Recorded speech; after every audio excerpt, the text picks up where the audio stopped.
সাবেক prosecutor barrister Turin আফরোজের doctorate degree ভুয়া এমন তথ্য জানিয়েছে Australia university of New South Wales. এই তথ্যের ভিত্তিতে একটি চিঠি সম্প্রতি আপিল বিভাগে দাখিল করেছে রাষ্ট্রপক্ষ। ফ্যাশন ব্র্যান্ড মানে আর্ট। রোববার বাড়ি সংক্রান্ত একটি মামলার শুনানিতে আদালতে চিঠিটি উপস্থাপন করা হয়। চিঠিতে বলা হয়, তুরিন আফরোজ এই বিশ্ববিদ্যালয়ে কখনো পিএইচডি করেননি, এমনকি তিনি ওই প্রতিষ্ঠানের ছাত্র ছিলেন এমন কোনো রেকর্ডও নেই। অর্থাৎ বিশ্ববিদ্যালয়ের কাছ থেকে কোনো স্বীকৃতি না পেয়েই তিনি ডক্টরেট খেতাব ব্যবহার করতেন বলে প্রমাণিত হচ্ছে। এ নিয়ে আলোচনায় আসে তার অতীতের আরও কিছু বিতর্ক।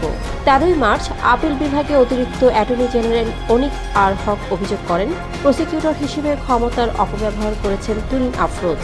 এমনকি নিজের মাকেও উত্তরা বাড়ি থেকে বের করে দেন তিনি।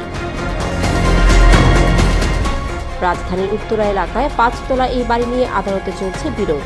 20 ফেব্রুয়ারি হাইকোর্টের একক বেঞ্চ ওই বাড়ির স্থিতিপ্রস্তাব তুলে দেন। ফলে তুরিন আফরোজের মা ও ভাই এখন সেখানে বসবাস করতে বাধামুক্ত।